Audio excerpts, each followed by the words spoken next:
Bom, Só voltando um pouquinho para a gente entender, assim, por que foi escolhida essa região da Palestina para a criação desse novo lar judeu? Porque esse é o lar judeu desde 1800, antes da Era Comum, antes da Era Cristã. É ali que os patriarcas Abraão, Isaac e Jacó estabeleceram as suas fronteiras. E é ali que foi que a tradição histórica, que a tradição desse povo guarda como terra de Israel. É uma questão religiosa, política, é muito complicado, porque, na realidade, quando o movimento judaico ele resolveu que era necessário ter um país, foi tentado uma série, inclusive no debate eles falaram, houve tentativas de criar na África, na Argentina, territórios... É verdade que foi mesmo na Argentina, se cogitou a ideia? Eram judeus muito ricos que compravam terras pensando na possibilidade de criar um dia um Estado judeu. Mas, de fato, o judaísmo sempre viu a volta para Eretz Israel, ou a terra de Israel, como a base da sua volta. Então, era uma discussão real, tanto política como religiosa. O que prevaleceu foi a discussão religiosa, no caso. Certo? Houve até tentativas, mas não deram certo. E foi nessa época que ocorreu o movimento sionista? Foi no final do século XIX. No final do século XIX. Isso, já existia. Na realidade, só para descobrir... Fica à vontade.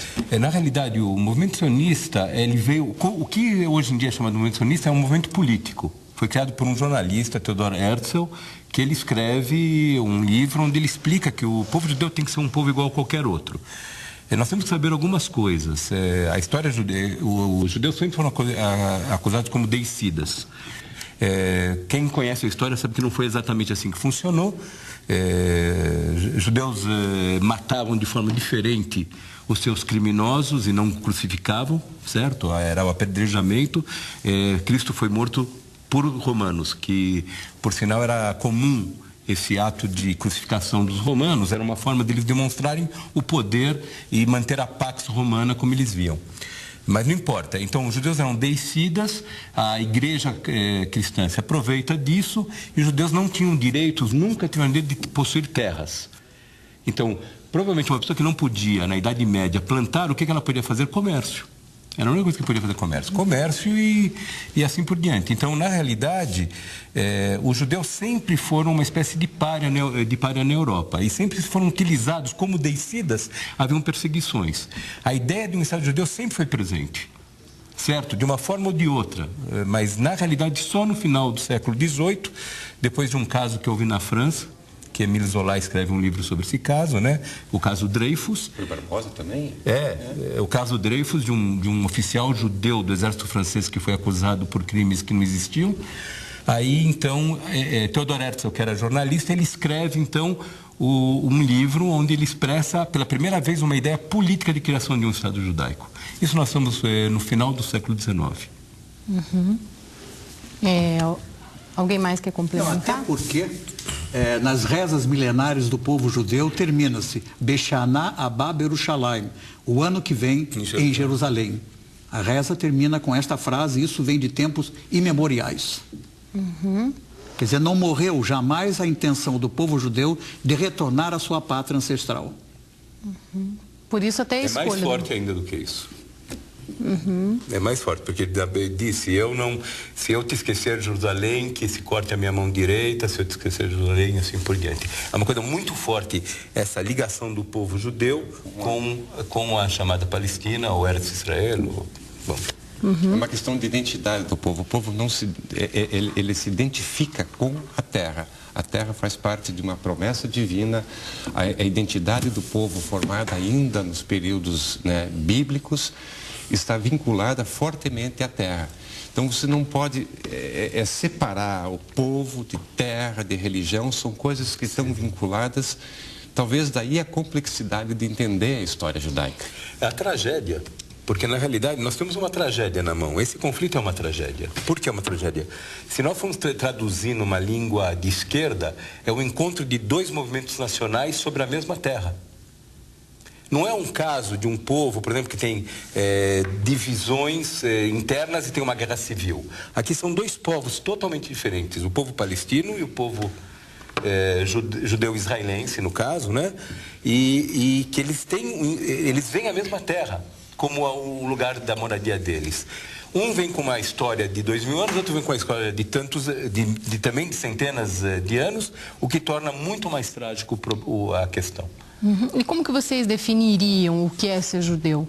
Porque é questão da religião, é questão de ter uma nação? Isaac, talvez. Isaac, você quer... O que é ser judeu para o senhor? Olha, ser judeu, você pode encarar sob diversos aspectos. Você pode encarar ser judeu, você é religioso, seguir todos os preceitos de religião, ir rezar pela manhã, ir rezar à noite, jejuar no Yom Kippur, no dia do perdão. Você pode ser judeu, eu sou brasileiro e sou judeu. Por que eu sou judeu? Nasci, fizeram a minha circuncisão sem me perguntar e eu me considero judeu até hoje. Servi o exército brasileiro, trabalhei, nunca fui discriminado, então é um estado de espírito. É uma religião, é um estado de espírito. Dizer que judeu é uma raça, como ocorre muito aí, é um erro, porque raças são. Aliás, a raça hoje não tem, é a raça humana. Não tem mais aquela diferença, a raça amarela, vermelha, etc. É a raça humana. Então você faz parte do mankind, faz parte da humanidade. Então você pode perguntar a ele por que ele é judeu. Você perguntar a um dos nossos colegas aqui presentes por que ele é judeu. É difícil você definir. Não existe uma... Eu me sinto judeu, ele se sente judeu e provavelmente os nossos caminhos são diferentes. Eu me considero judeu, me considero brasileiro de religião judaica. Cumpro a Constituição, não vou contra os princípios que regem esse país, mas a minha religião não é religião católica, eu nem muçulmano, eu sou judeu.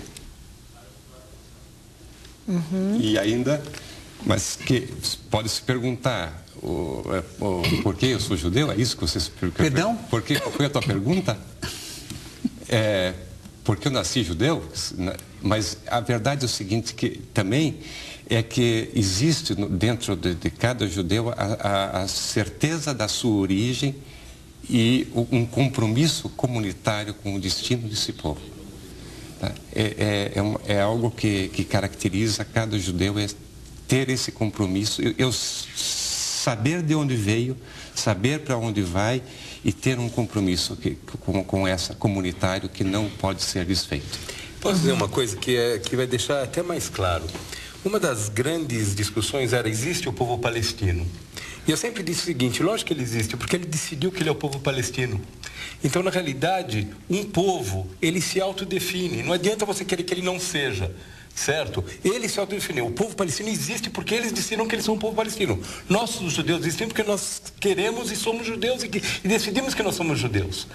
Um judeu pode se tornar qualquer coisa. Eu tenho uma irmã, por exemplo, que hoje ela mais está ligada ao zen budismo do que ao judaísmo, mas é uma questão pessoal mesmo, é bem pessoal. E por isso que eu acho a tragédia aqui exatamente é a geografia. Não o direito, de fato, do povo palestino possuir uma pátria, o povo judeu possuir uma pátria. E a questão só pode ser resolvida de uma forma. Negociação e pensar que os dois lados têm crianças, têm mães que choram nessa violência e assim por diante. Se não for feito dessa forma, nós vamos... No final vai acontecer. Vai acontecer. O problema é quanto sangue vai rolar. Essa ainda, é a né? Professor Faria, nós fizemos já um Brasil Nação com representantes palestinos. Até queria que o senhor comentasse, o senhor falou que eu gostaria de comentar sobre isso. Exatamente. Aproveitando, então, aqui